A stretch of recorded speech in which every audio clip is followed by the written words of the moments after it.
बारे में पढ़ाने जा रही हूँ। इससे पहले मैंने आपको बताया था कि उपसर्ग संस्कृत भाषा से, हिंदी भाषा से और उर्दू भाषा से आते हैं। इसके पहले वीडियो में मैंने आपको संस्कृत से आए हुए उपसर्गों के बारे में पढ़ाया था और कुछ उपसर्ग मैंने आपको गृह कार्य में दिया था जिससे आपको शब्द बनाने थे। आज मैं आपको हिंदी भाषा से आए हुए उपसर्ग के बारे में बताने जा रही हूँ कि हिंदी भाषा से इन उपसर्गों के अतिरिक्त और बहुत सारे उपसर्ग हिंदी भाषा से आते हैं, लेकिन कुछ उपसर्ग को मैं यहाँ लेकर आपको बता रही हूँ। आपको ये पता है कि उपसर्ग किसे कहते हैं? जो शब्दों के आगे जोड़कर अन्य शब्दों का निर्माण करते हैं और उसके शब्द में अर्थ में परिवर्तित करते हैं, उसे हम लोग उपसर्ग बोलते हैं। उपसर्ग एक शब्दांश होता है जो शब्द के आगे लगते हैं। यहाँ पर अब आप देखिए कि हिंदी के आए हुए उपसर्ग जैसे अ है, अध है, अन, चौ, भर, नी, कु, ये हिंदी भाषा से आए हुए उपसर्ग होते हैं। अब इन उपसर्गों को जब हम शब्द के आगे जोड़ेंगे तो एक तीसरे शब्द का जो है निर्माण करेंगे और उसके अर्थ में परिवर्तित लाएंगे। जैसे आपका अ है, यदि अ को मान लीजिए एक शब्द है आपका, अ उपसर्ग को जब जान से हम लोग जोड़ेंगे तो ये आपका क्या हुआ? अजान। उसी तरह अ को जब हम लोग जोड़ेंगे, अ धन आपका छूत, तो ये बन जाएगा आपका अछूत। तो आपको ये जान, छूत, इनका अर्थ अलग होता है और जब ये उपसर्ग इनके साथ जोड़ते हैं तो इसका अर्थ विपरीत ही निकलता है। अछूत, अछूत यानी जिसको छूना वर्जित हो। अजान यानी जो जान आप लोग देते हैं उसके अजान यानी समझिए इसका अर्थ अनजाना यानी जाना पहचाना जो नहीं हो। अध, अध का अर्थ होता है आधा, अध का अर्थ होता है आधा। जब इस अध को हम शब्द के साथ जोड़ेंगे तो ये आपका जैसे अध, अध ये उपसर्ग है, आपने इसको एक शब्द के साथ जोड़ दिया पक्का, तो आपका ये बन गया है अध पक्का, अध पक्का यानी जो आधा पक्का हुआ हो। इसी तरह आपका है अन,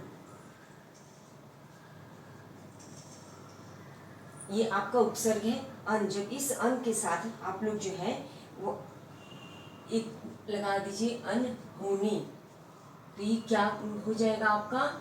अनहोनी, अनहोनी।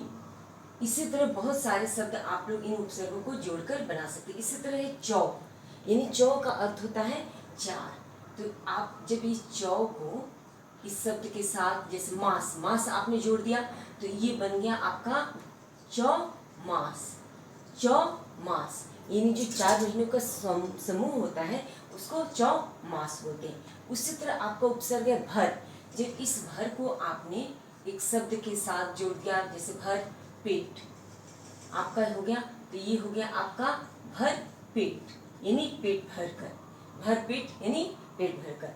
तो ये आपका देख रहे हैं कि ये शब्द है और ये आपका शब्दांश है, और जब इन शब्दों के साथ इन शब्दांशों को जोड़ रहे हैं यानी उपसर्ग को जोड़ रहे हैं तो एक तीसरे शब्द का निर्माण हो रहा है। इसी तरह आपका ये नी, नी आपको ये जो नी के साथ आप लगा दीजिए जैसे ये कपट हो गया,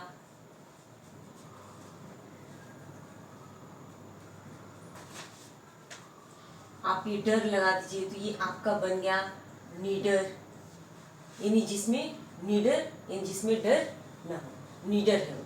आपका कु, कु को आपने जोड़ दिया जैसे कु, और ये आपका मार्ग जोड़ दिया आपने, तो ये हो गया आपका कु मार्ग।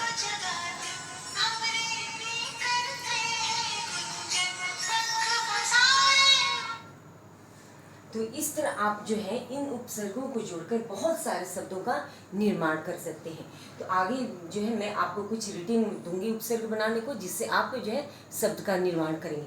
बस ये आप ध्यान दीजिएगा कि जब भी इन उपसर्गों को, और ये मूल शब्द है इसको हम लोग मूल शब्द बोलते हैं, तो जब उपसर्ग को और मूल शब्द को आप संधि विच्छेद करके अलग अलग करते हैं तो मूल शब्द का अर्थ पूरा स्पष्ट होना चाहिए। ऐसा नहीं कि आपने संधि विच्छेद कर दिया और मूल शब्द का अर्थ जो है नहीं मिलेगा तो वो गलत शब्द माना जाता है।